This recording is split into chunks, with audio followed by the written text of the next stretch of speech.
벌써 낙엽도 지고요. 운치가 벌써 제법 있는 이 가을 날씨가 되어 간다 싶습니다. 저도 이 날씨를 즐기기 위해서 이 밖에 앉아서 이렇게 요거트를 먹고 있었습니다. 요거트를. 바람이 싹 부는데요. 바람이 이렇게 싹 불어 가니까 이 요거트 위에 이게 낙엽이 먼지가 쌓여 있었는지 그런지 이렇게 싹 그 담배채 뿌렸듯이 이렇게 싹 후추 뿌리듯이 그렇게 먼지가 싹 앉아 있더라고요. 너무 속상해가지고 이 낙엽이고 뭐고 다 갖다 치워버리고 싶더라고요. 운치를 즐기다가. 우리 변하는 계절은 피할 수 없습니다. 여러분 혹시 바깥에서 요거트 같은 거 먹으실 때는 조심하십시오. 바람 불 때. 요즘 날이 좋아가지고 아마 길가에서 이렇게 자리를 피고 식사를 하는 분들도 있는데요. 그런 분들은 되도록이면 음식 색깔을 좀 어두운 색깔로 시키세요. 그거 제가 보니까 바람 싹 한번 불어버리니까 완전 새하얀 요거트였거든요. 그러니까 너무 티가 나더라고요. 완전 토핑도 하나 없이 새하얀 거 마치 이거 먹고 나면 진짜 바로 쾌변할 것 같은 그런 기분으로 앉아가지고 그 순두 같은 거 말캉말캉 딱 떠먹으려고 한 숟갈 떠먹고 있는데 바람 싹 부니까 담배 재 뿌리듯이 그렇게 돼버리더라고. 낙엽을 날리며 불어오는 바람도 우리 사실 그 피할 길이 없습니다. 그죠? 피할 수 있는 것들도 있어요. 우리가 살다 보면은. 벌써 이제 제법 해가 많이 짧아졌다 싶은데 한국은 벌써 다음 주면 추석이라고 하더라고요. 이제 저녁 약속 끝나고 운전을 해가지고 집에 이렇게 돌아가고 있는데 그리 늦지 않았지만 뭐 이제는 깜깜하더라고요. 앞에 차가 제가 보니까 이렇게 살짝 휘청휘청 하면서 가요. 제가 이게 짐작하기로는 음주운전이 아닐까 이렇게 싶어가지고 속도를 줄이고 그 앞차랑 거리를 한참 띄워서 이렇게 갔습니다. 왜냐면은 뭐 어쨌든 사고가 나든 말든 누구 쪽에 과실이 있든 사고 나면 같이 손해 아닙니까? 그죠? 예. 혼자만 잘한다고 해서 차 사고가 안 나는 것도 아니지요. 피할 수 있는 거는 피해야 합니다. 그죠? 피해도 되고 안 피해도 되는 일들도 있어요. 그죠? 뭐 그럴 수도 있습니다. 제가 뭐 최근에 이제 보이스피싱 전화를 받았습니다. 보이스피싱 전화를 받았는데 제가 사실 보이스피싱인지 몰랐어요. 왜냐하면 너무 발음도 똑똑하고 관세청, HM, 그죠? 거기서 이제 리비뉴에서 왔더라고. 전화 와가지고 또박또박 말을 해주더라고. 제가 못 알아듣는 부분은 아주 다시 한번 또박또박 두세 번 천천히 말을 해주고. 내용이 뭐냐니까 이제 제 급여에서 지금까지 이제 제가 이렇게, 쭉 받아왔던, 이 교회에서 받아왔던 급여에서 세금이 누락됐다라는 겁니다. 세금이 누락돼가지고, 제가, 아니, 그거는 회계사가 따로, 어카운턴트가 따로 관리하는 건데, 제가 뭐 알 수 있는 그게 없다. 제가 한번 물어보겠다라고 했는데, 그거는 나중에 이제 내가 이제 처리해야 될 문제이고, 지금은 빨리 1900파운드를 내서 처리를 해야 한다라는 겁니다. 그래서, 저 그럴 리가 있나 싶어가지고, 1900파운드 있냐? 그러면 내가 그걸 지금 안 내겠다면 어떻게 하냐 하니까, 이제 법정에 나가야 한다라는 겁니다. 법정에 나가면은 대신에 법정 수수료가 더 추가가 된대요. 법정 수수료가. 그래서 제가 저보고 어떻게 하시겠냐 하는 겁니다. 그래서 제가 법정에 그럼 나가겠다라고 했습니다. 그러니까 법정 수수료에 대해서 또 상세히 설명을 해주더라고. 네가 이긴다고 하더라도 또 돌려받을 수 없는 피가 있다라고 하더라고요. 이긴다고 해도 그 돈을 다시 받기에는 한 3개월 가까이 걸린다고 하더라고요. 그래서 어떻게 하겠느냐 해서, 가겠습니다, 법정에. 하니까, 왜 가겠냐 묻는 거예요. 그래서, 나 이길 수 있으니까 가겠다. 이렇게 하니까 전화를 뚝 끊어버리더라고요. 07 머시기로 이렇게 전화하던 건데, 제가 다시 전화를 했습니다. 29분을 통화했는데 시간이 아깝잖아요. 그래서 다시 전화를 했는데 전화번호가 없어요. 그냥 개인 휴대폰 번호였는데, 07 이렇게 했는데, 그 번호 아직까지 제 폰에 남아 있습니다. 거의 30분 꽉 채워서 통화했는데 너무 30분 그래도 또 친해진 시간이 있는데 그동안 전화하면서 여자분이었는데 이거 시간 아끼려면 그죠? 또 이런 거 피해야 됩니다. 피하지 않아도 되지만 그죠? 아프가니스탄에 이제 탈레반 정부가 정권을 장악했습니다. 미국 정권이 이제 교체되고요. 바이든 대통령의 공약이었죠. 근데 철군하는 방법이 그렇게 지혜롭지는 못한 것 같아 이런 생각이 들어요. 철수하는 방법은 여러 가지가 있었을 텐데 이 탈레반 정부가 재앙이 되는 이들에게 유일한 옵션이 뭐였냐 하니까 탈출하는 것이었습니다. 피하는 것이었어요. 피하는 것. 그 모습을 우리가 2주 동안 지켜보았습니다. 그리고 그때 피하지 못한 자들은 여전히 고통 속에 남아있는 것을 볼 수 있습니다. 그래도 이제 저한테 아름아름 물어오셔가지고 저에게 이 부탁하신 성금과 뭐 옷까지 또 뭐 새 신발 또 의약품 이렇게 지난주에 전달하러 갔습니다. 여러 단체 중에 가장 좀 활발하게 활동하는 단체인 것 같이 보여서 제가 미리 컨택트를 하고 이것저것 메시지를 주고 받다가 직접 방문을 했습니다. 우리 성도님들께 고맙다고 하시면서 자기들 무슬림이지만 교회에서 이렇게 참 많이 도와줬다라고 하더라고요. 뭐 벌써 한 텐트가 꽉 차 있더라고요. 생각보다 이제 기부가 많아가지고 더 이상 자기들이 중고는 받지 않겠다고 이렇게 미안해 하시던데요. 배가 부른가 싶기도 하다가도 우리 중고도 깨끗했는데 예. 아직까지는 이제 그 난민들이 호텔 격리 중이기 때문에 그 격리가 끝나자마자 기부한 물건들은 나누겠다라고 그런 여러 가지 이야기를 나누고 왔습니다. 오늘 본문 있는 누가복음 21장을 보면요. 전체적으로 예수님이 종말의 때에 대해서 말씀하고 계십니다. 예루살렘을 콕 집어서 비유로 말씀하셨는데 사실 가만히 보면은 뭐 최근에 그 카불에서 있었던 일과 또 비슷해 보입니다. 근데 이제 그걸 조금 더 들여다보면은 이는 카불에서 있었던 일과는 비교도 안 되는 재앙임을 볼 수가 있습니다. 이게 지금 초자연적 현상까지 지금 동반되고 있는 거거든요. 같이 덮칩니다. 아주 무서운 일을 말씀하고 계신다라는 겁니다. 그리스도께서 이제 다시 오셔가지고 심판하실 그 날 되겠지요. 누가는 지금 마태와 마가는 사용하지 않는 표현을 살짝 하나 더 쓰는데요. 그 표현이 26절에 보면 사람들이 무서워함으로 기절하리니라는 이 기절한다라는 표현입니다. 어느 정도로 무섭냐니까 딱 보자마자 사람들이 기절하는 사람들이 있다라는 겁니다. 쓰러지는 현기증을 일으키고 쓰러지는 사람들이 있다라는 것이죠. 그 난리통 와중에 27절을 보니까 인자가 구름을 타고 오는 것을 보리라는 말씀을 하고 계십니다. 구름을 타고 오는 예수님. 성경에 사실 이 다니엘서에도 그 인자라는 표현과 함께 나오는 비유이지요.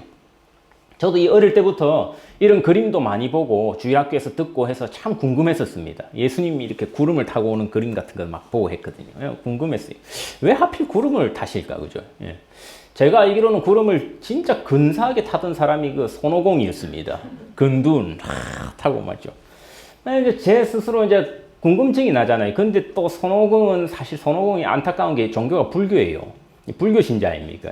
스님하고 같이 다니고 이제 같은 구름인데 그죠? 그 적어도 예수님 타신 구름이 성능이 더 좋아야 될 거 아니에요. 마력도 좀 더 빨라야 될 거고. 괜히 물었다가 주일학교 선생님한테 혼났던 적이 있습니다. 예. 그 당시에 그 상징적인 표현이었습니다. 신적인 권위, 구름을 타고 온다라는 거. 요즘은 말도 안 된다고 생각하기 쉽습니다. 그죠?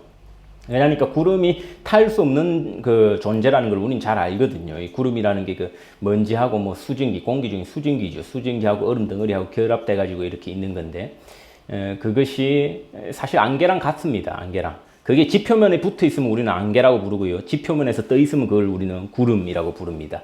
구름은 우리가 보통 타지 않고 어떻게 하지요? 구름은 통과해서 갑니다. 그죠? 비행기를 타면 구름 사이를 통과해요. 높은 산에 올라가면은 구름을 뚫고 우리가 올라가게 됩니다. 뭐 높은 빌딩들도 마찬가지지요. 그러면 이걸 완전히 우리는 비유로만 해석할 수 있느냐? 꼭 또 그렇지도 않을 수 있다라는 겁니다. 우리가 실제로 보면은 예수님 이 땅에서 행하신 그 기적 중에 하나가 바로 물 위를 걸어서 오신 것이었습니다. 그러니까 우리가 실제로 구름을 타고 온다라는 말을 완전히 비유로만 볼 수 있느냐, 또 그렇지 않을 수도 있다라는 것을 아셔야 된다라는 거죠. 그죠? 이게 물과 같은 성분이니까 예수님 또한 구름을 실제로 또 타실 수도 있다라고 우리가 생각해 볼 수 있습니다. 아무튼 그 모습은 이 땅에 대한 하나님의 승리의 선포입니다. 하나님이 최종적으로 이 땅의 모든 악에 대해서 승리하는 날, 모든 악을 심판하시는 그런 심판의 날이 됩니다. 그러니 그 장면이 무서워서 기절한다고까지 지금 누가는 표현을 하고 있습니다. 전쟁에서 패하면은 이 패잔병들, 안 그러면 포로들은 고개를 숙이고 걸어갑니다. 괜히 고개 들고 눈 마주쳤다가 뭐 처형을 당하거나 하면 안 되니까 이렇게 고개를 떨구고 걸어가는 것이 포로들의 전형적인 모습이지요. 기절을 하건 고개를 숙이건 머리는 아래로 떨어져 있는 겁니다. 자신감이 없는 사람의 모습이기도 하죠. 또는 실패한 사람, 그죠? 패배한 사람, 아니면은 억압받고 박해받는 사람들의 특징이 바로 고개를 숙인다라는 것입니다. 하지만 성도들에게는 기막힌 반전이 있음을 예수님께서 알려주시는데 그것이 28절의 내용입니다. 주님께서 성도들을 향해서는요, 머리를 들라 말씀하십니다. 그 무서운 광경 앞에서 성도들은 머리를 들라고 하십니다. 머리를 드는 것은 곧 승리의 의미입니다. 그리스도 안에 있는 자에게는 그날이 바로 구원의 날이기 때문에 너희는 고개를 숙이지 말고 들라고 하시는 겁니다. 그러므로 우리는 그날을 기대하며 현재의 고난을 참아내며 인내할 수 있는 것입니다. 이 땅에서 성도들이 고개를 숙일 일들이 참 많이 있습니다. 손해볼 일들도 많고요. 알지만 또 뻔한 일도 속아줘야 하는 그런 바보 같은 역할을 해야 할 때도 있습니다. 뻔한 거짓말이지만 또 그런 척 넘어가줘야 할 때가 있고요. 고개 숙여줘야 할 때가 있습니다.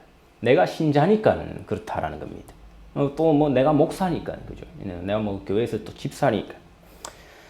당장 손해인 것 같고 억울할 수도 있습니다. 그러나 그 날이 영원하지 않다라는 거예요. 반드시 다른 사람 다 고개 숙이는데 고개 들 날이 온다라는 약속을 예수님께서 하고 계십니다. 그 날이 바로 내가 오는 날이다라는 것이죠.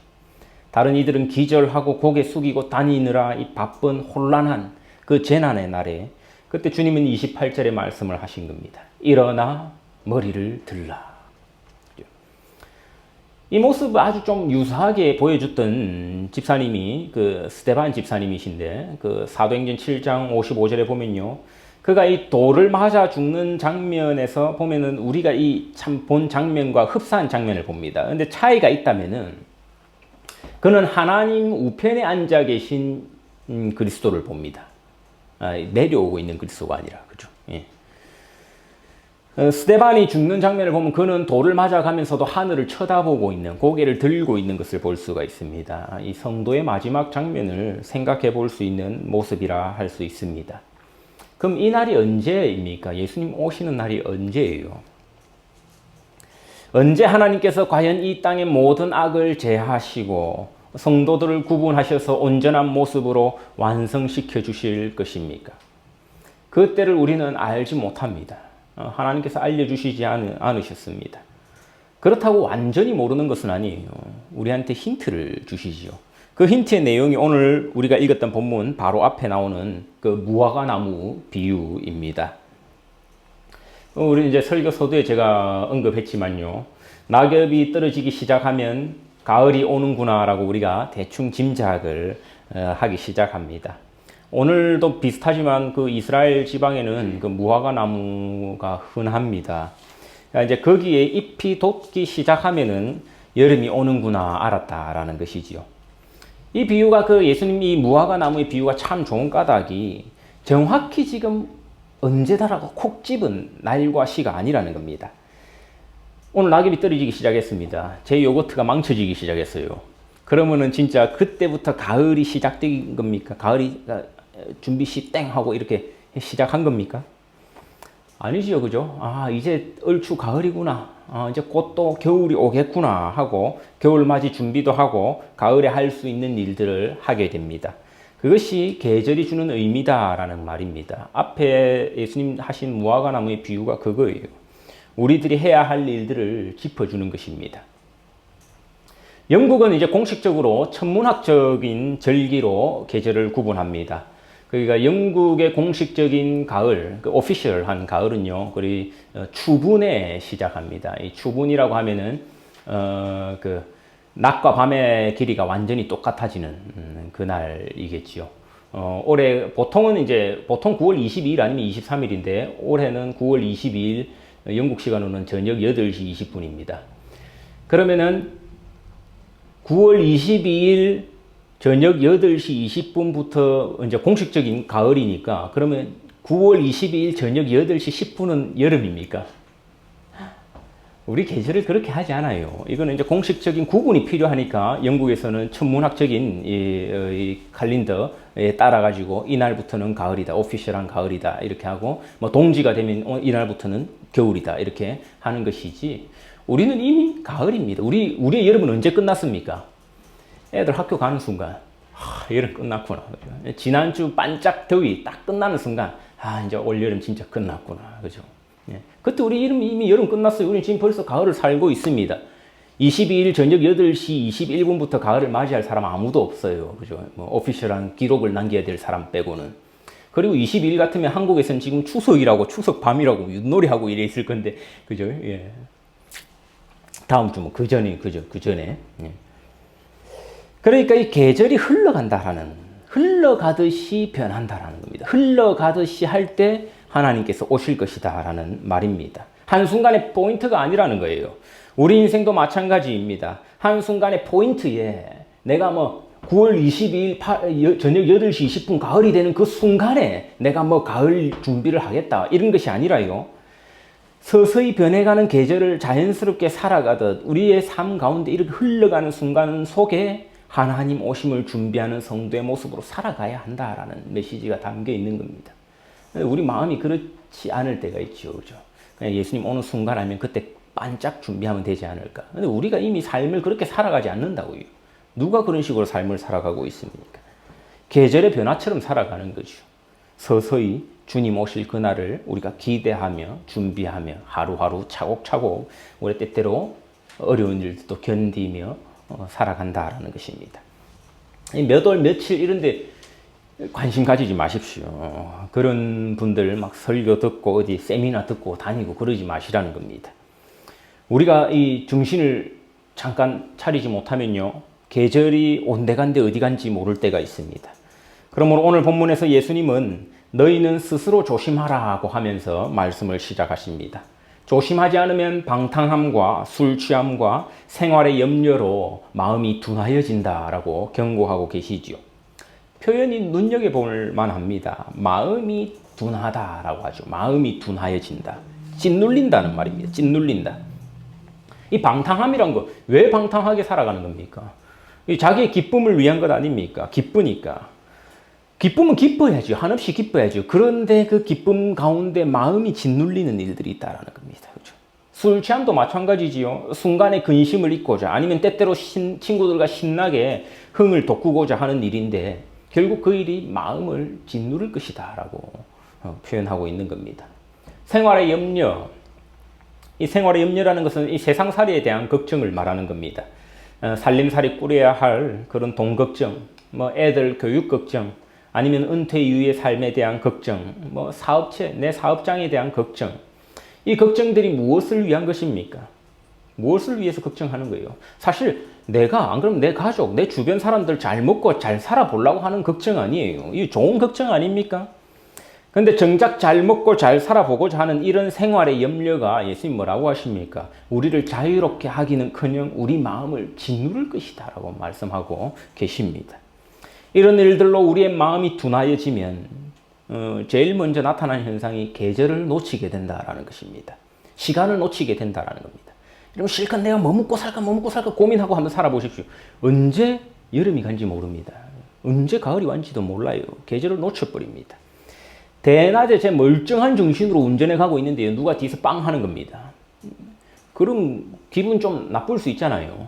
알고 봤더니 신호가 변했는데 제가 안 가고 있었던 겁니다. 그러니까 멀쩡한 정신으로 제가 대낮에 운전하고 있었는데 그게 뭡니까? 딴 생각하고 있었던 거죠. 그리고 신호 바뀐지도 모르고 가만히 있으니까 뒤에서 차가 빵 한 거죠.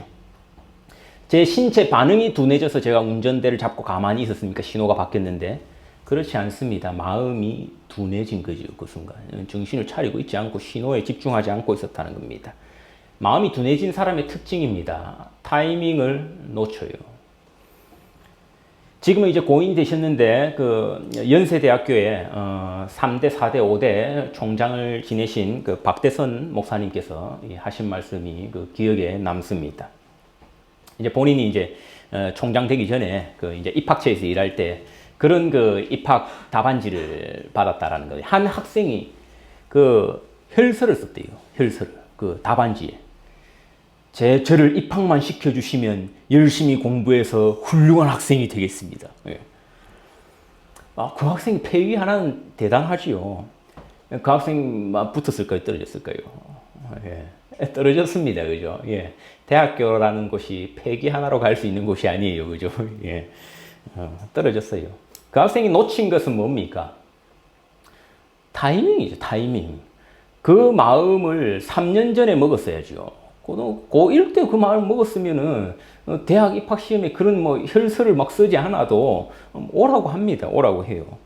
고등학교 때 그 패기로 공부를 했으면 뭐 그런 일이 없었겠지요.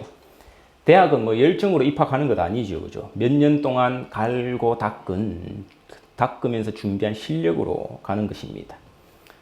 두 눈 멀쩡히 뜨고 기차를 놓칠 때도 있습니다. 기차 시간보다 한참을 일찍 역에 도착했는데 역 안에 하필 PC방이 있습니다.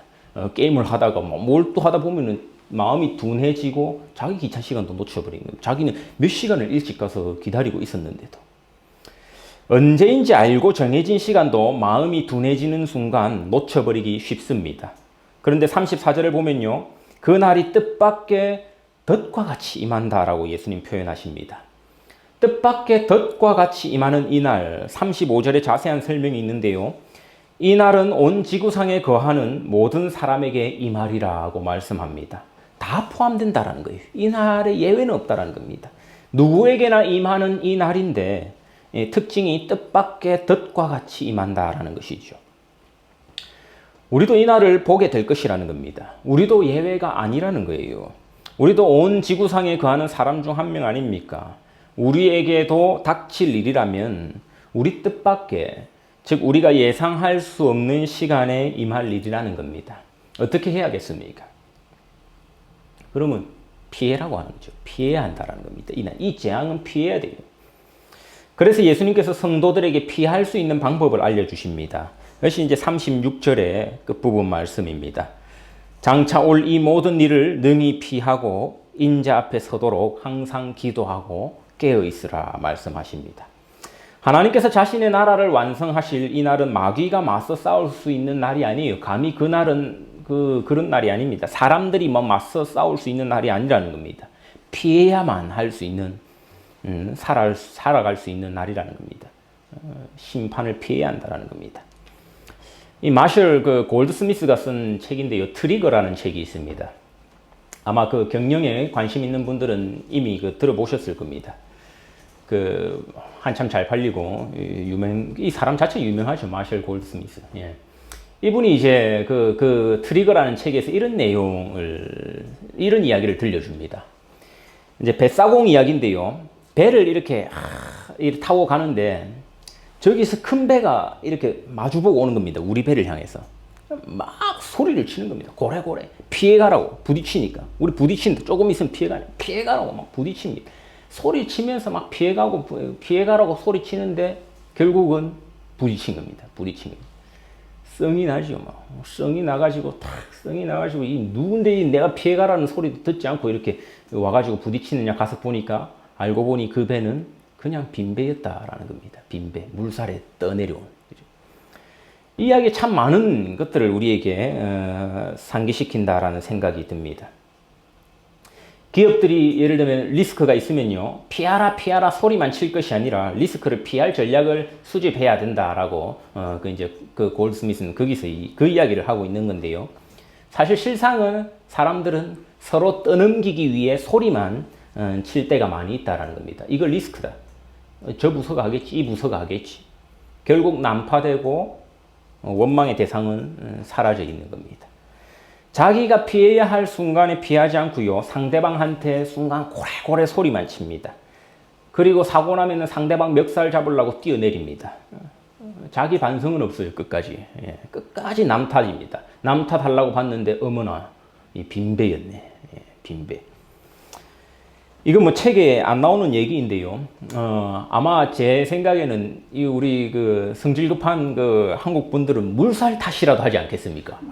물살을 뭐라 할 것 같아. 예. 부자와 나사로 이야기가 떠오르더라고요. 이 이야기를 보는데.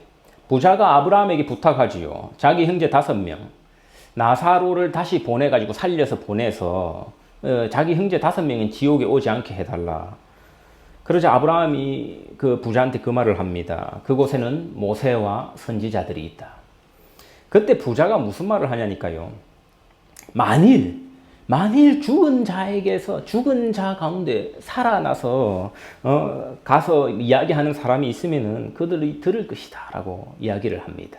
아브라함이 그렇지 않다라고 이야기를 합니다. 그렇죠? 어차피 산 선지자의 말을 못 듣는 사람은 죽은 자가 살아났대도 못 믿는다라는 겁니다. 이 말의 전제, 이 부자의 이 말, 지옥 속에서 한 부자의 이 말의 전제를 살펴보면 무섭습니다. 마치 자기 형제들을 생각하고 있는 듯해요. 그죠? 자기 형제 5명을 생각하고 있는 것 같지만 그 전제를 보면 뭡니까? 자기 억울함에 대한 호소지요. 내가 만일 이 땅에서 부자로 살았을 때, 떵떵거리고 살았을 때에 누군가 죽은 사람이 나한테 살아왔으면 나는 믿었을 텐데 왜 죽은 이를 살려보내지 않았느냐라는 원망인 겁니다. 되도 않는 말이지요. 부자도 결국 빠른 속도로 다가오는 그 리스크라는 배 앞에서 소리만 치고 있는 셈입니다. 지옥까지 가서 소리만 치고 있는 것이죠. 남 탓하려고. 예수께서 다시 오시는 날은요, 온 지구의 리스크가 될 겁니다. 언제인지는 모르지만 너무도 빨리 다가오고 있다라고 예수님께서 알려주십니다. 누구도 예측 못할 날이라고 하십니다. 그러므로 우리가 살아야 될 모습들에 대해서 다시 한번 생각해 보게 합니다. 그런데 우리는 정작 이 리스크라는 배를 향해서 고래고래 소리만 치고 있지 않습니까? 내 쪽으로 오지 말라. 네가 나를 피해가라고. 남 탓하는 데는 우리 도가 터가지고. 여러분 알고 보면 그 배는 빈배예요. 빈배. 알고 보면 탓할 대상이 없습니다. 탓할 대상이. 우리 그때는 주님 앞에 할 말이 없다라는 겁니다. 소리만 치고 있지 마십시오. 저것 때문에 안 됩니다. 예수님 이것 때문에 안 됩니다. 나중에 할게요. 하나님 내 이것 때문에 예수 못 믿겠습니다. 하나님 내가 지금은 너무 바빠서 안 되겠습니다. 리스크라는 배는 상당히 크고요. 엄청나게 빠른 물살에 떠밀려 오고 있습니다. 그러므로 오늘 본문의 결론에서 예수님은 이런 마지막 때를 대비해서 항상 기도하고 깨어있으라 말씀하시는 겁니다. 우리 함께 36절 다시 한번 읽어보겠습니다. 이러므로 너희는 장차 올 이 모든 일을 능히 피하고 인자 앞에 서도록 항상 기도하며 깨어있으라 하시니라. 아멘.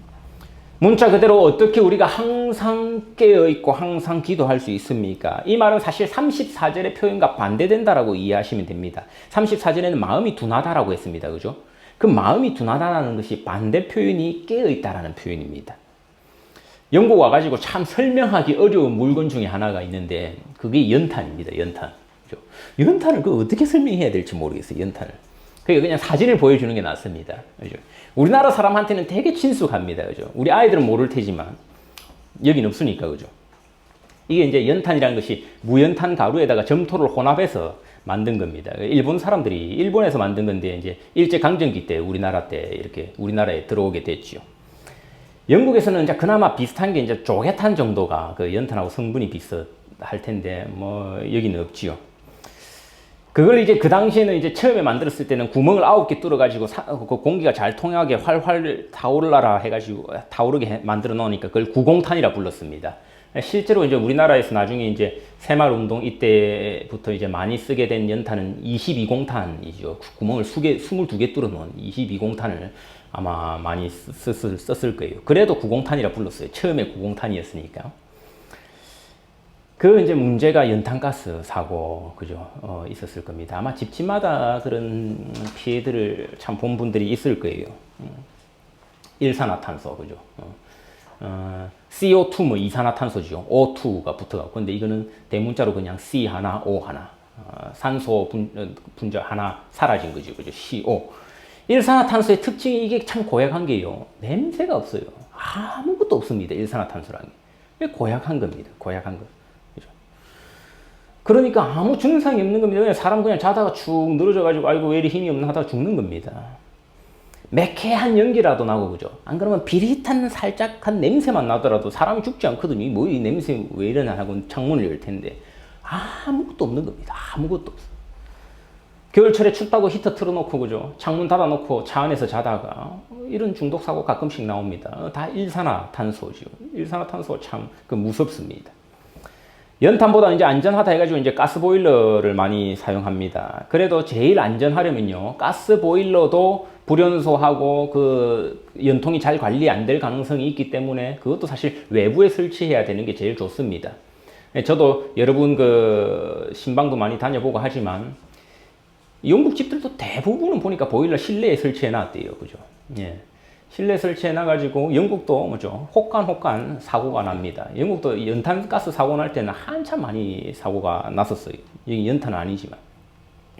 그래서 옛날에 이제 영국 같은 경우는 탄광 같은데 그 까나리아라는 새를 들고 갔습니다. 그 새가 그 일산화탄소에 예민하거든요. 새가 탁 기절하면 우리 튀어나가야 된다요.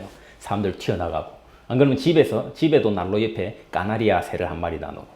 영국에서 이제 80년대 중반부터는 이걸 싹 다 전자식으로 교체하게 합니다. 지금은 법이에요, 그죠? 법입니다. 그래서 이건 집주인의 의무입니다. 이거 어기면 안 돼요. 네, 렌트 시작하는 날에는 반드시 그 일산화탄소 감지기를요, 이 층마다 다 달아놔야 됩니다. 예, 층마다 다 달아놔야 되고, 난로 직접 원료를 떼는 난로 같은 가스 보일러나 이런 게 있으면 거기는 반드시 설치해 둬야 하는 것이 법적으로 의무가 되어 있습니다. 왜냐니까 이 일산화탄소는 사람의 오감으로 감지할 수 없거든요. 눈에 보이지도 않지, 냄새도 없지, 뭐 들리는 것도 아니지. 잠시 딱 노출되고 몸 자는 동안 나른나른해지는 순간 사람 끝인 겁니다. 여러분 집에 가시면 그 배터리 잘 갈아 넣으셔야 됩니다. 그죠? 예.